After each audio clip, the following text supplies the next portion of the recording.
BJP বুলি এটা দল যে আছে অসমৰ সেইটো আচলতে অৰিজিনেল বিজেপি একো নাই, সব ডুপ্লিকেট। হাগ্ৰামা মহিলাৰ এই ছাৰক আগৰবাৰ যি অত্যাচাৰ কৰিলে বিজেপিয়ে, এইবাৰ প্ৰমোদ বড়ো ছাৰক সেই অত্যাচাৰ কৰিছে। এন ডি এৰ লগত নাথাকাটো এতিয়া এইটো হাইকমাণ্ডে ওপৰত সিদ্ধান্ত ল'ব, কিন্তু বিশেষকৈ মই কেন্দ্ৰীয় উপসভাপতি হিচাপে যিহেতু নিযুক্তি পাইছোঁ, গতিকে মোৰ মতটোহে মই প্ৰকাশ কৰিম। আমি বিজেপিটোৰ নিজস্ব কোনো দল হিচাপে, কাৰণ BJP is constituted by AGP, Congress, গোটেইকেইটা পলিটিকেল পাৰ্টিৰ ভাগৰাবিলাক আহি পেলাই তাতে বিজেপি গঠন কৰে। বিজেপি বুলি এটা দল যে আছে অসমত সেইটো আচলতে অৰিজিনেল বিজেপি একো নাই, সব ডুপ্লিকেট বিজেপি। গতিকে এওঁলোকে যিটো কাম কৰিছে অৰিজিনেল বিজেপি এইটো ছাপৰ্টেও কৰা নাই। গতিকে এই বিজেপিৰ একচুৱেল কোনো অস্তিত্বই নাই। গতিকে মই ভাবোঁ এই পাৰ্টিটোৰ লগত সম্পৰ্ক ৰখাটো এইটো সিদ্ধান্ত ল'ব হাইকমাণ্ডে, কিন্তু মই নাভাবোঁ, কাৰণ আমাক BTCৰ অত্যাচাৰ কৰা পাৰ্টি একমাত্ৰ বিজেপিয়ে। আগতে কংগ্ৰেছৰ লগতো কৰিছিলে, মাননীয় প্ৰমোদ বড়োদেৱ আৰু হাগ্ৰামা মহিলাই ডাঙৰ, তেওঁলোকৰ কংগ্ৰেছৰ লগতে সম্পৰ্ক আছিলে, তেওঁলোকে এনেকুৱা অত্যাচাৰ কৰা নাই।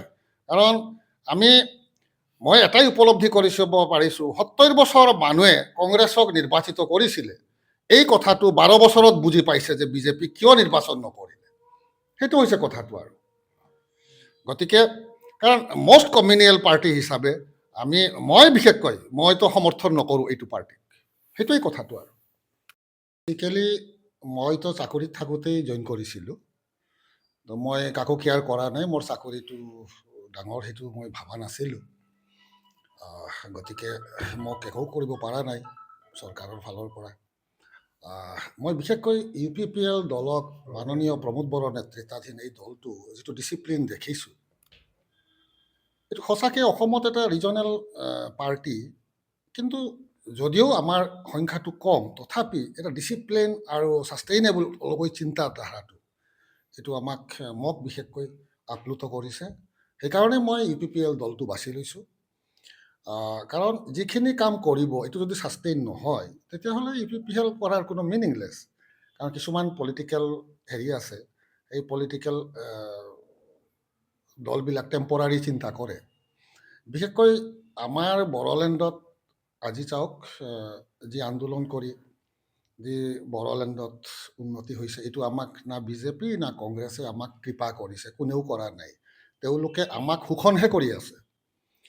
আজি চাওক, হাগ্ৰামা মহিলাৰ এই ছাৰক আগৰবাৰ যি অত্যাচাৰ কৰিলে বিজেপিয়ে, এইবাৰ প্ৰমোদ বড়ো ছাৰক ছেইম অত্যাচাৰটো কৰিছে। গতিকে আমি যিহেতু উপায় নাই, আমিতো বড়োলেণ্ডৰ চিন্তা কৰোঁ, আল্টিমেটলি তেওঁলোকৰ ওচৰত গৈ নত স্বীকাৰ কৰিব হ'ব লাগে। তো এইখিনি এতিয়াৰ পৰা আৰু আমি UPPL দলে কেতিয়াও নকৰে, কম্প্ৰমাইজ নকৰে।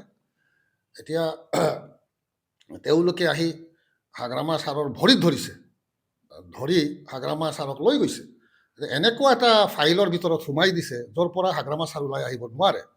গতিকে তেওঁ আমাৰ ভাই, তেওঁৰ এগেইনষ্টত আমি বেয়া নাপাওঁ, তেওঁ জিকিছে, আমি খুব ভাল পাইছোঁ। আমি যেতিয়া বিজেপিৰ এগেইনষ্টত কাম কৰিলোঁ, গতিকে মাজতে তেওঁ ওলাই গ'ল, আমি তেওঁক ধন্যবাদ জনাইছোঁ।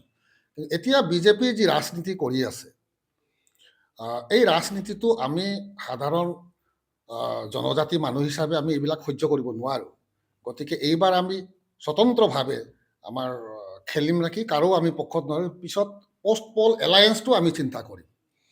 গতিকে আমি ভাবোঁ আৰু এক সপ্তাহৰ ভিতৰত আমাৰ কিছুমান মিছন আছে। আজি চাওক, মিয়া বুলি যি অত্যাচাৰ কৰি আছে মুছলিম ধৰ্ম সম্প্ৰদায়ৰ, এইটো আমি সহ্য কৰিব নোৱাৰোঁ।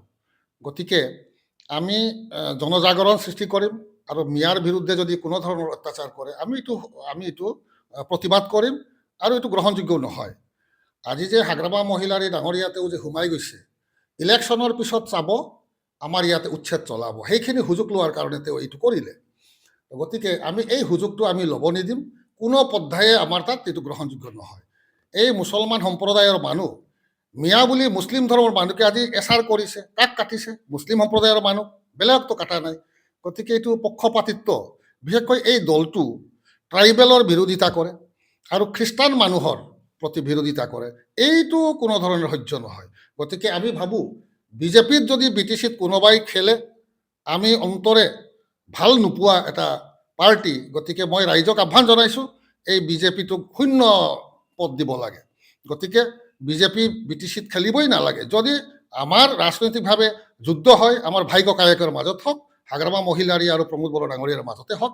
গতিকে এই চেণ্ট্ৰেলি যিটো হেৰি ৰাজনৈতিক পাৰ্টি, এইটো আমি কোনো পৰ্যায়ে সমৰ্থন নকৰোঁ। আমি ইতিমধ্যে মিছন ইউনিটি আৰম্ভ কৰিম।